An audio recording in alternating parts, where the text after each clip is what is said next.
ವಿದ್ಯಾರ್ಥಿಗಳು ನೀವು ಎಷ್ಟೊಂದು ಜನ ಆಗಲೇ ನಿಮ್ಮ ನೀಟ್ ರಿಜಿಸ್ಟ್ರೇಷನ್ ಕಂಪ್ಲೀಟ್ ಮಾಡಿರ್ಬೋದು. ನೀವು ಎಷ್ಟೊಂದು ಜನ ನೀಟ್ ರಿಜಿಸ್ಟ್ರೇಷನ್ ಯಾವ ರೀತಿ ಮಾಡ್ಕೊಳ್ಳೋದು ಅಂತ ಇನ್ನೂ ವೆಯ್ಟ್ ಮಾಡ್ತಾ ಇರ್ಬೋದು. ನಿಮ್ಮ ನೀಟ್ ರಿಜಿಸ್ಟ್ರೇಷನ್ ಆಗಿದೆಯಾ ಆಗಿಲ್ವಾ ಅದನ್ನ ಯಾವ ರೀತಿ ತಿಳ್ಕೊಳ್ಳೋದು ಮತ್ತು ನೀಟ್ ರಿಜಿಸ್ಟ್ರೇಷನ್ ಯಾವ ರೀತಿ ಮಾಡಬೇಕು ಎರಡರ ಬಗ್ಗೆನೂ ಕೂಡ ಈ ಒಂದು ವಿಡಿಯೋದಲ್ಲಿ ಡೀಟೇಲ್ ಆಗಿ ತಿಳಿಸ್ಕೊಡ್ತೀನಿ. ಈ ವರ್ಷ ನೀವೇನಾದರೂ ಕರ್ನಾಟಕದಲ್ಲಿ ನೀಟ್ ಕೌನ್ಸಿಲಿಂಗ್ನ ಅಟೆಂಡ್ ಮಾಡ್ತಾ ಇದ್ರೆ ಈ ಒಂದು ವಿಡಿಯೋನ ಮಿಸ್ ಮಾಡ್ಕೊಳಕ್ಕೆ ಹೋಗ್ಬಿಡಿ. ಈ ವಿಡಿಯೋನ ಪ್ರತಿಯೊಬ್ಬರು ಕೂಡ ಗಮನ ಇಟ್ಟು ಕೊನೆವರೆಗೂ ಕೂಡ ನೋಡಿ, ನಿಮಗೆ ತುಂಬಾ ಇಂಪಾರ್ಟೆಂಟ್ ವಿಡಿಯೋ ಆಗಿರುತ್ತೆ.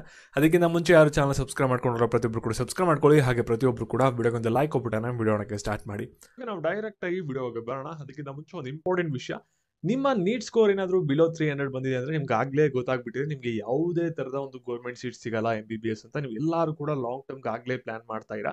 ನೀವೇನಾದರೂ ಬೆಸ್ಟ್ ಲಾಂಗ್ ಟರ್ಮ್ ನೀಟ್ ಕೋಚಿಂಗ್ನ ಹುಡುಕ್ತಾ ಇರಾ ಅಂದರೆ ಇನ್ಸ್ಪೈರ್ ನೀಟ್ ಅಕಾಡೆಮಿ ಇದೆ. ಇಲ್ಲಿ ನೋಡ್ಬೋದು ಆಗಲೇ ಪ್ರೀವಿಯಸ್ ಇಯರ್ ಯಾರು ಇರುತ್ತೆ ನೀಟ್ ಕೋಚಿಂಗ್ ತಗೊಂಡ್ರೆ ಆ ಸ್ಟೂಡೆಂಟ್ಸ್ ಆಗಲೇ MBBS ನ ಸ್ಟಡಿ ಮಾಡ್ತಾ ಇದ್ದಾರೆ. ಮತ್ತೆ ಈ ವರ್ಷ 10ಕ್ಕೆ ಹೆಚ್ಚು ಜನ ಸ್ಟೂಡೆಂಟ್ಸ್ 500+ ಸ್ಕೋರ್ ಮಾಡಿದ್ದಾರೆ. 28ಕ್ಕೆ ಹೆಚ್ಚು ಜನ ಸ್ಟೂಡೆಂಟ್ಸ್ 450+ ಸ್ಕೋರ್ ಮಾಡಿದ್ದಾರೆ.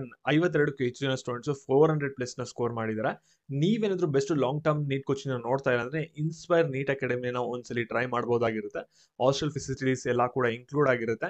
ಈ ಒಂದು ನಂಬರ್ಗೆ ಬೇಗ ಕಾಂಟ್ಯಾಕ್ಟ್ ಮಾಡಿ ಎನ್ರೋಲ್ ಆಗಿ. ಯಾಕೆಂದ್ರೆ ಲಿಮಿಟೆಡ್ ಸೀಟ್ಸ್ ಮಾತ್ರ ಇರುತ್ತೆ. ಬ್ಯಾಚ್ಗಳೆಲ್ಲ ಬೇಗ ಫಿಲ್ ಅಪ್ ಆಗ್ತಿದೆ. ಬೇಗ ಕಾಲ್ ಮಾಡ್ಬಿಟ್ಟು ನೀವು ಎನ್ರೋಲ್ ಆಗಬಹುದಾಗಿರುತ್ತೆ. ಇವಾಗ ನಾವು ಬ್ಯಾಕ್ ವಿಡಿಯೋ ಬಗ್ಗೆ ಬರೋಣ. ಜಾಸ್ತಿ ಟೈಮ್ ವೇಸ್ಟ್ ಮಾಡೋದು ಬೇಡ. ಇಲ್ಲಿ ನೀಟ್ ರಿಜಿಸ್ಟ್ರೇಷನ್ ಯಾರು ಮಾಡ್ಕೋಬೇಕಾಗುತ್ತೆ ಅಂದ್ರೆ ಯಾರು MBBS ಅಟೆಂಡ್ ಮಾಡಬೇಕು ಅಂತ ಇರಾ, BDS BMS ಕೌನ್ಸಿಲಿಂಗ್ ಅಟೆಂಡ್ ಮಾಡಬೇಕು ಅಂತ ಇರೋ ಕರ್ನಾಟಕದಲ್ಲಿ ನೀವೆಲ್ಲರೂ ಕೂಡ ನೀಟ್ ರಿಜಿಸ್ಟ್ರೇಷನ್ ತಪ್ಪದೆ ಮಾಡ್ಕೋಬೇಕಾಗುತ್ತೆ.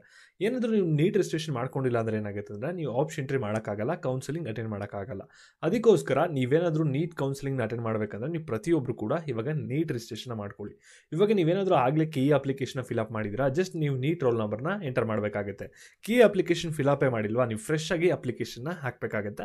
ಅದನ್ನ ತಲೆ ಇಟ್ಕೊಳ್ಳಿ. ಇವಾಗ ನೀಟ್ ರಿಜಿಸ್ಟ್ರೇಷನ್ ಯಾವ ರೀತಿ ಮಾಡ್ಕೋಬೇಕಂದ್ರೆ ಇಲ್ಲಿ ಫಸ್ಟ್ ಏನು ಮಾಡಿ ಅಂದರೆ ಅಡ್ಮಿಷನ್ ಟ್ಯಾಬ್ ಮೇಲೆ ಕ್ಲಿಕ್ ಮಾಡ್ತೀರಾ. UGCET 2020-25 ಟ್ಯಾಬ್ ಮೇಲೆ ಕ್ಲಿಕ್ ಮಾಡ್ತೀರಾ. ಕ್ಲಿಕ್ ಮಾಡಾದ್ಮೇಲೆ ಈ ರೀತಿ ಲಿಂಕ್ ಬರುತ್ತೆ. ಈ ಒಂದು ಲಿಂಕ್ ಮೇಲೆ ಕ್ಲಿಕ್ ಮಾಡಿದ್ರೆ ನಿಮಗೆ ಈ ರೀತಿ ಪೇಜ್ ಓಪನ್ ಆಗುತ್ತೆ. ಇಲ್ಲಿ ನೀವೇನು ಮಾಡ್ತೀರಾ ಅಂದರೆ ನಿಮ್ಮ ಸೀಟ್ ಇದು ಲಾಗಿನ್ ಡೀಟೇಲ್ಸ್ ಏನಿರುತ್ತಲ್ಲ ಅದನ್ನ ಎಂಟರ್ ಮಾಡ್ತೀರಾ. ಅದಾದ್ಮೇಲೆ ಸೆಕ್ಯೂರಿಟಿ ಕೋಡ್ ಹಾಕ್ಬಿಟ್ಟು OTP ಹಾಕ್ಬಿಟ್ಟು ಲಾಗಿನ್ ಆಗ್ತೀರಾ. ಲಾಗಿನ್ ಆದ್ಮೇಲೆ ಏನಾಗುತ್ತೆ ಅಂದರೆ ಪೇಜ್ ಬಂದ್ಬಿಟ್ಟು ಈ ರೀತಿ ಓಪನ್ ಆಗುತ್ತೆ. ಇಲ್ಲಿ ನಿಮ್ಮ ನೀಟ್ ರೋಲ್ ನಂಬರ್ ಹಾಕಕ್ಕೆ ಕೇಳುತ್ತೆ. ನಿಮ್ಮ ನೀಟ್ ರೋಲ್ ನಂಬರ್ನ ಹಾಕ್ಬಿಟ್ಟು ಚೆಕ್ ಅಂತ ಕೊಡಬೇಕಾಗುತ್ತೆ. ಕೊಟ್ಟಿದ ತಕ್ಷಣ ಏನಾಗುತ್ತೆ ಅಂದರೆ ನಿಮ್ಮ ನೀಟ್ ರಿಸಲ್ಟ್ ಇಲ್ಲಿ ಫೆಚ್ ಆಗುತ್ತೆ. ನೀಟ್ ಸ್ಕೋರ್ ಎಷ್ಟು ಬಂದಿದೆ, ನೀಟ್ ರ್ಯಾಂಕಿಂಗ್ ಎಷ್ಟು ಬಂದಿದೆ ಅದನ್ನ ಕ್ರಾಸ್ ವೆರಿಫೈನ ಮಾಡ್ಕೋಬೇಕಾಗುತ್ತೆ. ವೆರಿಫೈನ ಮಾಡಿಕೊಂಡು ಡೌನ್ಲೋಡ್ ಅಪ್ಲಿಕೇಶನ್ ಅಂತ ಅಲ್ಲೇ ಇರುತ್ತೆ. ಆ ಒಂದು ಲಿಂಕ್ ಕ್ಲಿಕ್ ಮಾಡಿ ಡೌನ್ಲೋಡ್ ಮಾಡ್ಕೋಬೇಕಾಗುತ್ತೆ. ಸರಿನಾ? ಇದು ಫಸ್ಟ್ ಸ್ಟೆಪ್. ನೆಕ್ಸ್ಟ್ ಏನು ಮಾಡಬೇಕಂದ್ರೆ ಕೀಯೋರು ಹೇಳಿರೋದು ಅಂದರೆ ವೆರಿಫಿಕೇಶನ್ ಸ್ಲಿಪ್ನ ಡೌನ್ಲೋಡ್ ಮಾಡ್ಕೋಬೇಕು ಅಂತ. ಇಲ್ಲಿ ವೆರಿಫಿಕೇಶನ್ ಸ್ಲಿಪ್ ಲಿಂಕ್ ಏನಿದೆಯಲ್ಲ ಹಳೇದು, ಅದರ ಲಿಂಕಲ್ಲಿ ಕ್ಲಿಕ್ ಮಾಡಿ ಡೌನ್ಲೋಡ್ ಮಾಡ್ಕೊಳಕ್ಕೆ ಹೋಯ್ತು ಅಂದರೆ ಅದು ಕರೆಕ್ಟಾಗಿ ವರ್ಕ್ ಆಗ್ತಾಯಿಲ್ಲ. ಅದಕ್ಕೋಸ್ಕರ ಕೀಯೋರು ಹೊಸ ಲಿಂಕ್ನ ಬಿಡಬಹುದು. ಇಲ್ಲಿ ವೆಯ್ಟ್ ಮಾಡಿ ಇನ್ನು ಸ್ವಲ್ಪ ದಿನದಲ್ಲಿ. ಇವಾಗ ನಿಮ್ಮ ನೀಟ್ ರಿಜಿಸ್ಟ್ರೇಷನ್ ಸಕ್ಸಸ್ಫುಲ್ ಆಗಿ ಕಂಪ್ಲೀಟ್ ಆಗಿದೆಯಾ ಆಗಿಲ್ವಾ ಅದನ್ನ ಯಾವ ರೀತಿ ತಿಳ್ಕೋಬೇಕು ಅನ್ನೋದನ್ನು ತಿಳಿಸ್ಕೊಡೋದಾದ್ರೆ ನಿಮಗೆ ಇಲ್ಲಿ ನಿಮ್ಮ ಅಪ್ಲಿಕೇಶನ್ ನೀವು ಡೌನ್ಲೋಡ್ ಮಾಡ್ಕೊಳ್ಳಿ, ಅದನ್ನ ಓಪನ್ ಮಾಡ್ಕೊಳ್ಳಿ. ಸರಿನಾ? ಓಪನ್ ಮಾಡ್ಕೊಬಿಟ್ಟು ನೀವೇನು ಮಾಡಿ ಅಂದರೆ ಇಲ್ಲಿ ನಿಮ್ಮ NEET roll number, NEET score, all India ranking ಬಂದಿದೆಯಾ ಅಂತ ನೋಡ್ಕೊಳ್ಳಿ.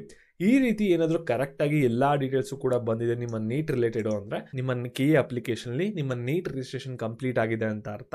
ಆಮೇಲೆ ವೆರಿಫಿಕೇಶನ್ ಸ್ಲಿಪ್ನ ಡೌನ್ಲೋಡ್ ಮಾಡಿಕೊಂಡ್ರೆ ಅಲ್ಲಿ ನಿಮ್ಮ ನೀಟ್ದು ಆಲ್ ಇಂಡಿಯಾ ರ್ಯಾಂಕಿಂಗ್ ಕೂಡ ಡಿಸ್ಪ್ಲೇ ಆಗಬೇಕು. ಅದು ಸೆಕೆಂಡ್ ವೆರಿಫಿಕೇಶನ್ ಆಗಿ ನೀವು ಕ್ರಾಸ್ ವೆರಿಫೈ ಮಾಡ್ಕೋತು ಅಂದರೆ ನೀವು ನೆಕ್ಸ್ಟ್ ಆಪ್ಷನ್ಗೆ ವೆಯ್ಟ್ ಮಾಡ್ಬೋದಾಗಿರುತ್ತೆ. ಮತ್ತು ನಿಮ್ಗೆ ಏನೋ ಪೇಯ್ಡ್ ನೀಟ್ ಕೌನ್ಸಿಲಿಂಗ್ ಮೆಂಬರ್ಶಿಪ್ ಬೇಕಾಗಿದೆ ಅಂದರೆ ಬೇಗ ಎನ್ರೋಲ್ ಆಗಿ. ಯಾಕೆಂದರೆ ಇವತ್ತು ಕೂಡ ಸಾಕಷ್ಟು ಜನ ಎನ್ರೋಲ್ ಆಗ್ತಿದ್ದಾರೆ ನೀಟ್ ಅಪ್ಲಿಕೇಶನ್ ಇಂಪಾರ್ಟೆಂಟು ಅಂದ್ಬಿಟ್ಟು.